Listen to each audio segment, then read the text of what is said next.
Hey everybody, it's Alexis and welcome back to my channel. If you're new here, I like to craft things and I like sharing all of the random weird ideas and things that I craft with all of you. So for today's video, we're going to be doing something a little different that I mentioned back a couple videos ago. And I'm going to be doing a little bit of like a pattern review type vibe. So today I am going to be trying to make the Venus top, which is a crochet top by Liz and Hook, however you want to. Don't look at him if you can see himself cleaning back there. But it's by Liz and Hook. I downloaded this pattern off Etsy. It was only about $8 or $9, and I've got it pulled up on my iPad right here, and I'm a little overwhelmed.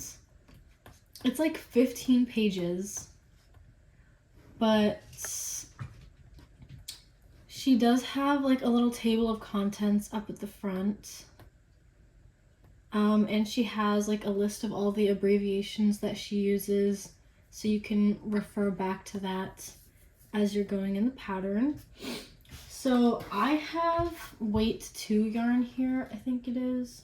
Yes, I have weight 2 yarn, and I do have a 3.5mm hook, but you can see like what you'll need for the pattern before you even purchase it on Etsy. That way you can make preparations if you need to buy more materials. And then she has it listed again down here in the description of the pattern before she jumps into it. So there's 2 ways to make this, and I'm not sure which way I want to do. There's like a fully closed back, and then there's like a lace-up back. But I think that that's something you can decide after you've made like the regular granny square type front. So I think I'm just gonna think about that later. One thing that I do wish is like on the sizes that she has, like the extra small through XXL, I kind of wish there was some gauge like that you could tell which one you need. I'm kind of just assuming that I'm gonna be a small, but obviously she does give a way to figure out which one you're gonna need, I think. I don't know. I think I'm gonna have to make the gauge first, a gauge swatch, and then see how big I'm gonna need to make it. And she tells you how to make the puff stitch, which I'm happy that she did that because I was just gonna have to look it up. And then she jumps into the pentagon and then the square. Okay. So I'm going to go ahead and make a pentagon, but I'm going to do it as like a gauge swatch just to see like how big I should make it. Okay, I guess I'm just going to hop into this and start off making a hexagon. And I'm just going to use it as a gauge for now. If it turns out good like hers, then I'll use it. But I'm just going to use this as like an experiment first. So let's get into it.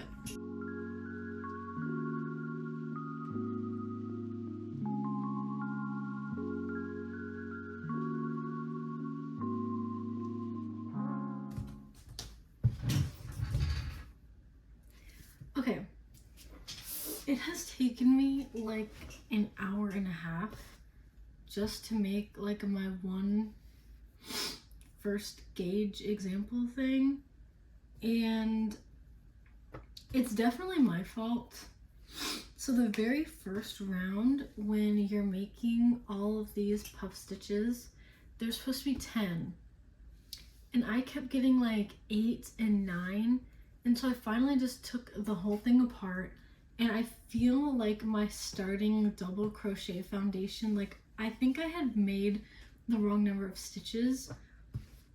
So I was just really confusing myself, trying to figure out what I was doing wrong.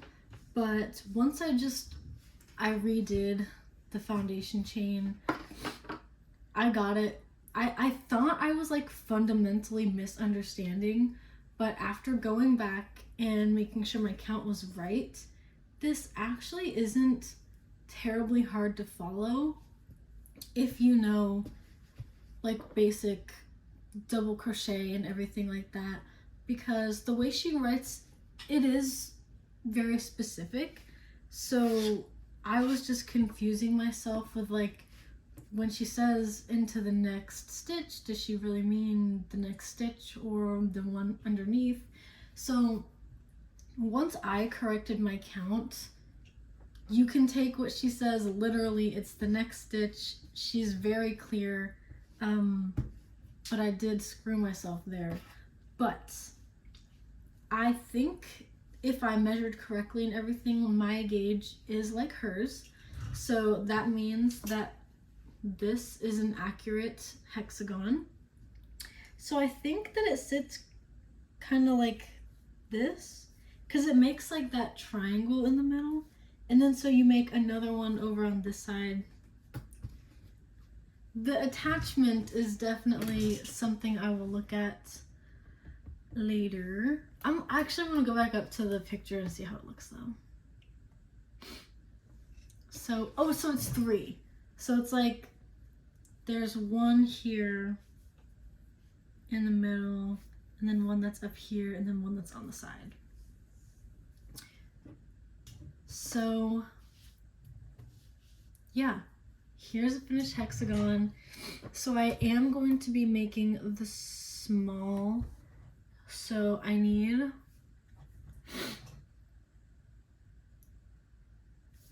how many? I guess I just need 3.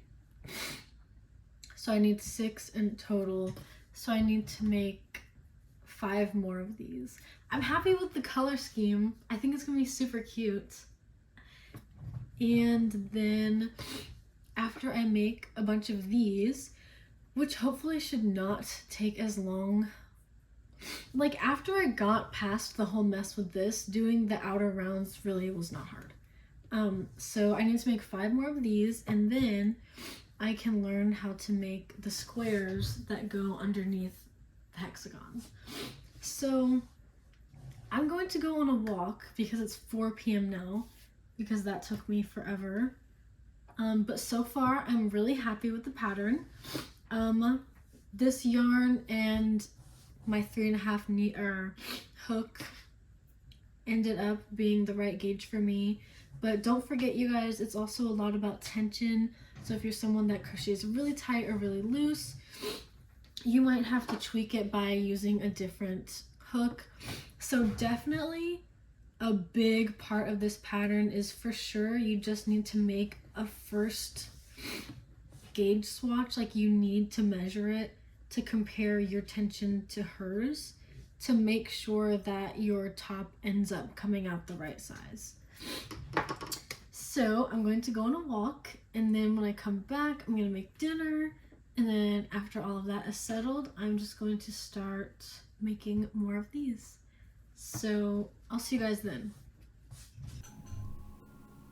Okay, so I have officially finished my pentagons. I made 6 of them, and they turned out super cute. I really love how the colors look together. So now I am moving on to the little squares. I need to make 5 of them, and I've decided I'm going to keep the colorway the exact same as I did for the bust. So yeah, let's get into it.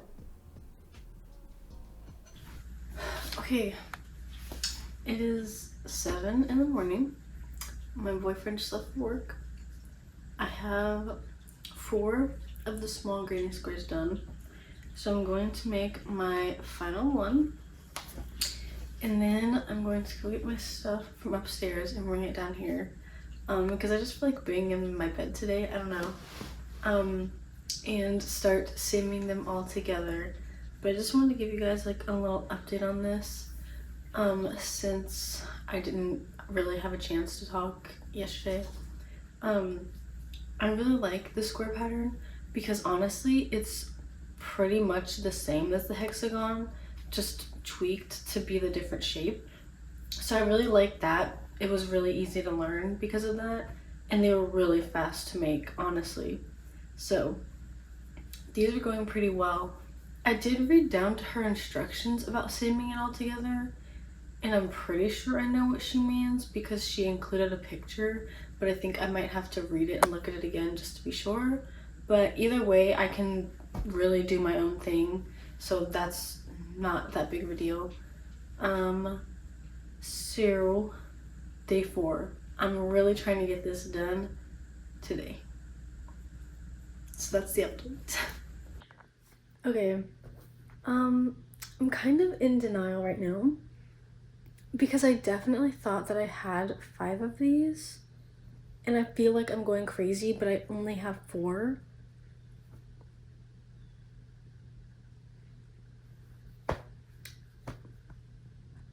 I don't know.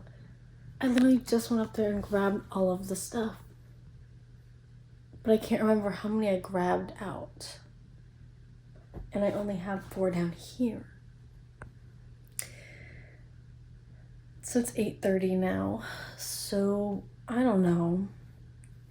I guess I'm just gonna make another one of these, and then I'll start weaving in my ends. So I have the top all done. I slipped them together, and then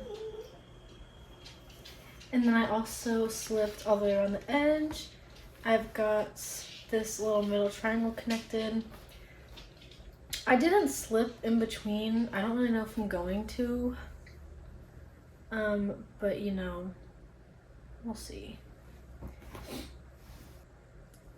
So it's currently Thursday, and we leave Saturday for our vacation. And tomorrow on Friday, me and my mom are getting like a lash lift and tint, and I'm kind of scared. Not gonna lie, I've never had it done before, so I'm just like nervous, you know? But I'm hoping that it goes well and it looks good. So I don't know, it'll be an experience. My main thing is like I'm just nervous because I don't want my friggin' like eyelashes to like fall off or something weird. I don't know. So right now I'm working on all the braiding. It's not bad. I already did the other side, but it's a lot of yarn. Honestly, doing it the second one after doing this side and kind of figuring it out, it's not that bad keeping them separated, but the first one was definitely a learning curve. So yeah, I'm almost done.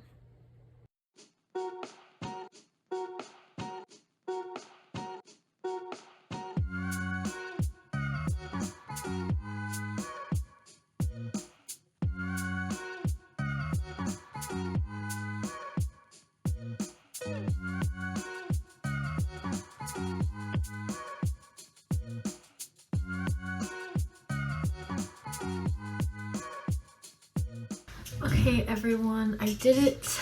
I was able to finish the top yesterday. Today's Friday and we're leaving tomorrow, so mission accomplished. Overall, I'm definitely happy with how the top turned out, and I really liked her pattern. I was definitely a little bit like, it seemed daunting at first, like a little overwhelming, but honestly, she writes really clear. She pretty much explains everything that you need to do, and the top itself is honestly really customizable. For mine, I did not make the 2 straps to wrap around my neck. I actually just made only 2 straps and like crisscrossed it behind my back instead, because I really don't like the feeling of having stuff on my neck, especially if I'm wearing it with a bathing suit. Then that would be 2 things up there. So it's really customizable. I definitely think that it's kind of a, what's the word? Like an advanced beginner and up, because if you have some experience with granny squares, I feel like you definitely could like put your mind to this, because honestly it's not any like crazy stitches. I just think as long as you're able to read a pattern, and this is not like, you know, the drawing type pattern, it's like words, like she tells you what to do. So as long as you're able to like understand patterns and you've maybe had some experience with other granny squares, I think that you would be able to do this pattern. But yeah, I think that that's the end of this video. I'm super excited that I got the top done. I really like the colors that I chose. So if you guys like the top, make sure to go check out Lizard and Hook. She also has a lot of other really awesome tops, shrugs, sweaters over on her Etsy. And make sure to check out her Instagram as well. And I will see you guys in the next video. Bye!